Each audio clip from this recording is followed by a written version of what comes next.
Ontem, o presidente do Equador, Daniel Noboa, foi alvo de uma manifestação popular, inclusive com pedradas acertando o seu carro, e o governo de Noboa, particularmente sua ministra de Energia, Inês Maria Mansano, o governo não teve dúvidas em chamar de tentativa de assassinato. E a senhora Mansano chegou a dizer, a afirmar, que deram tiros. E não há, até agora, nenhuma evidência de que foram dados tiros. Noboa chegava a um evento na província de Cañar, região central do Equador, e segundo a Mansano, cerca de 500 pessoas atacaram ali os carros que acompanhavam Noboa e o carro do próprio Noboa, onde ele estava. E ela disse que o carro em que estava o presidente ficou com marcas de bala. As imagens que vi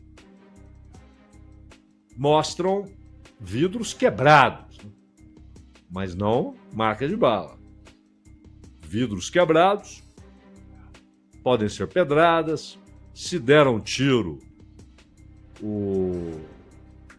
ninguém foi alvejado, nenhuma cápsula foi mostrada. Realmente ficou só na palavra da senhora Mansano. Pedras, sim, foram atiradas. Prenderam de cara 5 pessoas. E aí começou o espetáculo que os equatorianos já conhecem da gestão Noboa. As forças do Estado foram para cima, atacando inclusive pessoas de idade, senhoras, que obviamente não estavam atirando pedras, não, estavam apenas protestando contra uma série de decisões tomadas por Noboa e que estão preocupando muito a imensa comunidade indígena no Equador e também a população urbana pobre. Muita preocupação. Inclusive, a tentativa que deve passar pelo crivo do voto em novembro de mudança da Constituição. E até o crivo do voto tornou-se objeto de dúvida depois do que aconteceu na reeleição de Noboa. Um processo muito estranho. Alguém falou? Os Estados Unidos pediram provas? Não. O Brasil pediu provas, pediu atas? Não. A Colômbia pediu atas, pediu provas? Não. E o Chile? E a Argentina? Também não. Pediram na eleição venezuelana. Na equatoriana, com uma mudança do primeiro para o segundo turno, que foi qualificada por alguns estatísticos como improváveis. Eles não poderiam dizer impossíveis, mas improváveis. Bom, o governo comunicou que todos os presos serão processados por terrorismo e tentativa de homicídio, o que, claro, em caso de condenação, significa pena pesada. Mas uma história muito mal contada. Eu já vi várias fotos, já vi imagens, e não há nada que indique que deram tiros no carro. Chama a atenção também a maneira como o carro ficou desprotegido, o que é incomum, para dizer o mínimo, quando Noboa sai às ruas. É incomum, porque os protestos são cada vez maiores. Recentemente, ele decretou estado de emergência,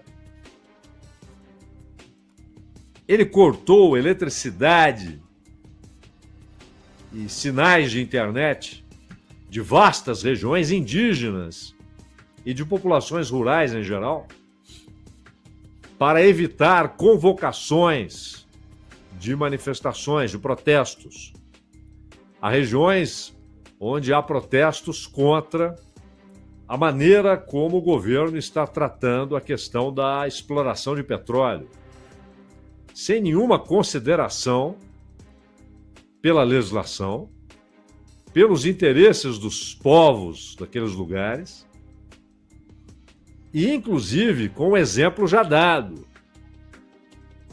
de uma população indígena que recebeu promessas de que se tornaria próspera por causa do petróleo que seria extraído na sua região. Não recebeu nada, tem de conviver agora com barulhos das máquinas, de helicópteros o tempo todo.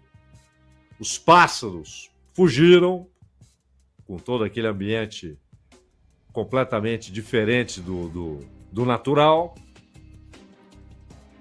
A pesca foi atingida por poluição de rios e também pelo barulho. A caça, nem precisa dizer, tornou-se escassa.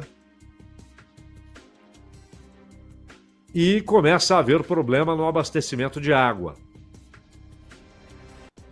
Noboa tornou o Ministério do Meio Ambiente uma secretaria do Ministério da Energia. Esse da senhora Mansano. Ou seja, o ministério que poderia se contrapor às propostas do Ministério da Energia tornou-se agora uma espécie de subsecretaria do Ministério da Energia. Isso é Noboa. E claro, protestos, porque o óleo diesel, que custava, o galão, custava $1,80, passou para $2,80. Basicamente saltou de 9,60 para R$15. É o galão, não é litro. Porque o subsídio foi cortado. A Confederação de Nacionalidades Indígenas do Equador, a maior organização dos povos indígenas do país, desde 22 de setembro está protestando. Bloqueios de vias em várias províncias. Um manifestante foi morto, 150 foram feridos, 100 pessoas presas, estado de exceção. O de emergência não adiantou, porque os protestos crescendo. O senhor Noboa decretou estado de exceção por 60 dias em 10 das 24 províncias do Equador. Como ele explicou isso? Olha, estamos enfrentando uma grave comoção interna. Bom, o que causou a comoção interna? As políticas de Noboa, as decisões de Noboa. O que ele faz? Muda as políticas? Desfaz o que foi feito? Revê as decisões? Não. Ele desce o porrete. Desce o porrete. Diz que os protestos estão radicalizados. Não é radicalismo, é desespero. É desespero. Porque esse aumento de preço significa comida mais cara. E vale notar, o Equador não tem moeda própria. Ele não tem política monetária. Porque ele não tem moeda. Como é que você vai ter política monetária sem moeda? A moeda no Equador é o dólar. E essa dolarização remove a soberania monetária. O mesmo que Milei sonha fazer na Argentina. Isso é um sonho de Milei, publicamente anunciado por ele quando era candidato, inclusive. Fazer desaparecer o peso, fazer desaparecer o Banco Central e fazer desaparecer, isso ele não disse, a soberania monetária. Um governo, um Estado e, portanto, o povo, uma sociedade sem soberania monetária, torna-se inteiramente dependente de acontecimentos que aquele governo não controla, que o Estado não controla, que aquela sociedade não controla. Acontecimentos externos. A questão toda é que esse aumento de 56% no preço do diesel afetou o preço de todas as coisas. Afetou o frete, afetou o custo da distribuição da produção. Então não há dúvida que isso afetou e desesperou as pessoas. E há um IVA de 15% que eles querem que seja reduzido para 12%. Pô, aqui no Brasil estamos com risco de chegar a 27,5%, 28%, hein? E querem mais recursos para a saúde e educação públicas. E isso o senhor Noboa não quer. Não quer. O líder da CONAI, o Marlon Vargas, anunciou que os manifestantes iriam a Quito. E aí, a resposta de Noboa foi a ameaça de repressão e, claro, ameaça os manifestantes com a acusação de praticarem atos terroristas. A pena pode chegar a 30 anos de prisão. Não apresentou uma evidência ao afirmar que entre os manifestantes estão integrantes da Tren de Aragua, aquela quadrilha venezuelana. Ele mandou ver. Já houve manifestação pesada no Equador, no governo do Lenín Moreno, do Guilherme Lasso, padrinho, né, de Noboa. Mas a resposta agora é repressão pura, é violência pura. E com a senhora ministra Mansano falando de tiros, de terroristas presos, exatamente o que o Noboa já havia sugerido, né? Que os manifestantes fossem tratados como terroristas e sujeitos repitam a pena de 30 anos cada um. Noboa é um cidadão que faz parte de uma parcela ínfima da população equatoriana. Realmente uma parcela ínfima, mas que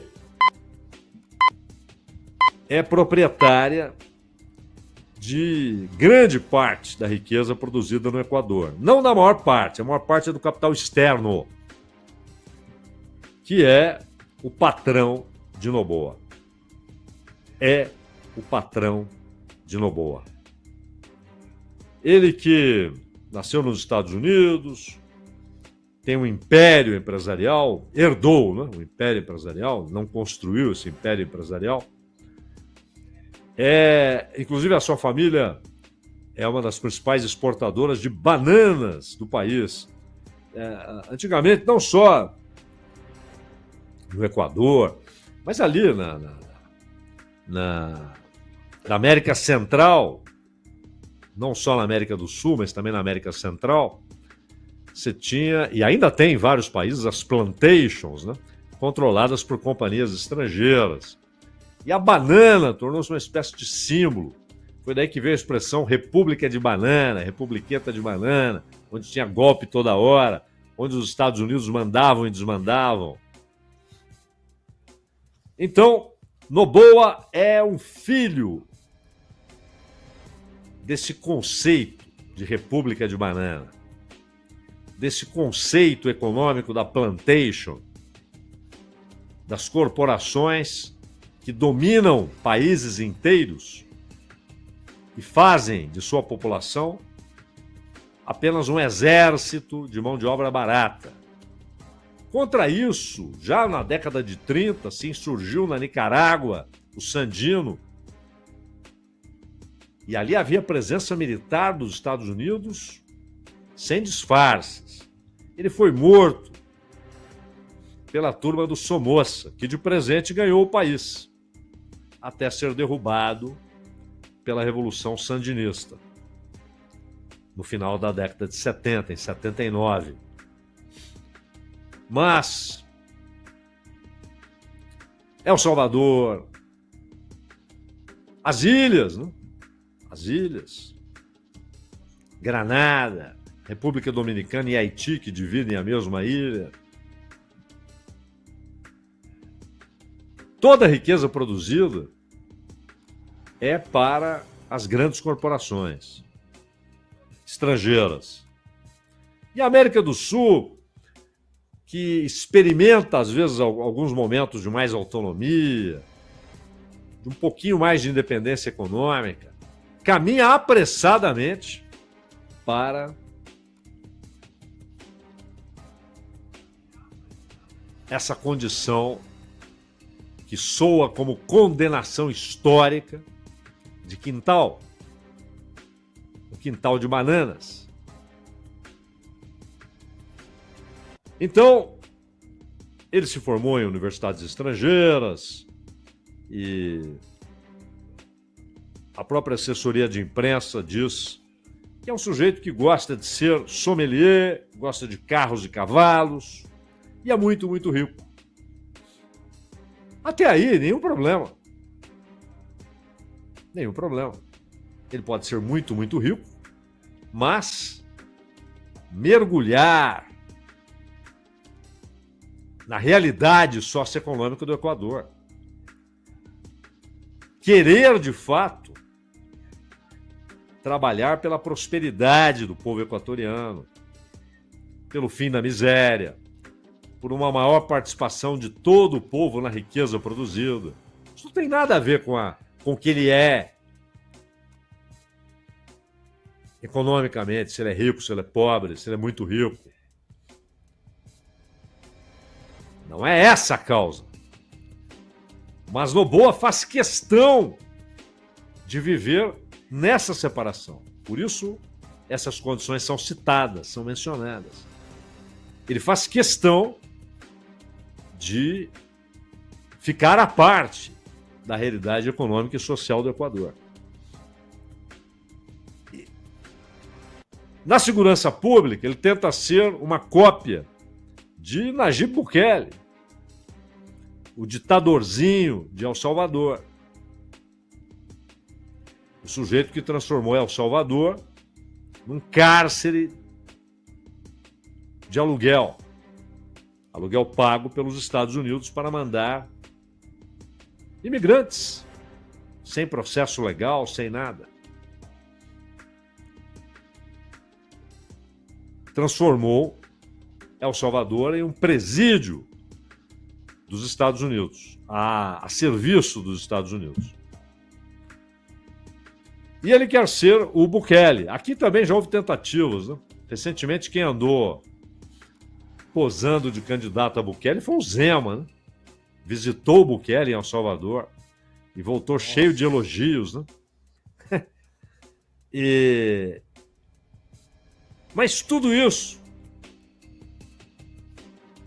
é nada perto do desastre social e econômico que Noboa está produzindo.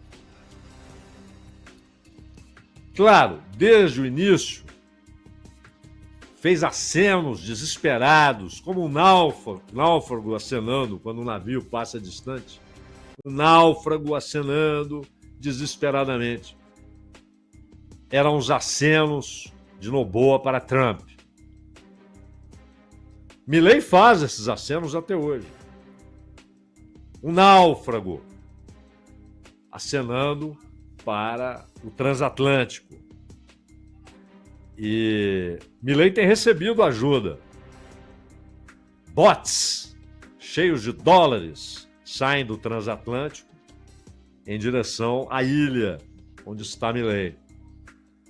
O Noboa faz os mesmos gestos.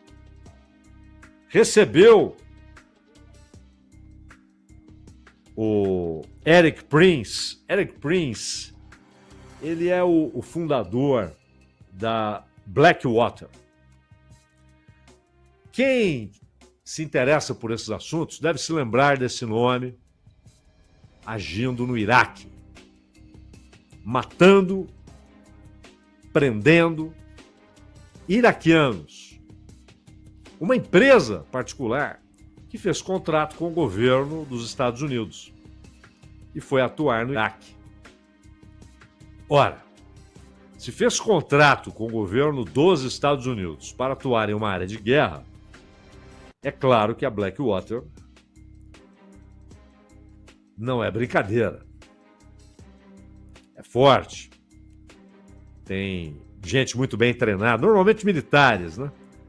O cara tem uma carreira militar, uma formação, muitas vezes em tropa de elite. E aí ele recebe um convite para receber 3 vezes mais numa empresa privada, para fazer a mesma coisa. Ele vai. Então é gente muito bem treinada e com equipamento de primeiríssima qualidade.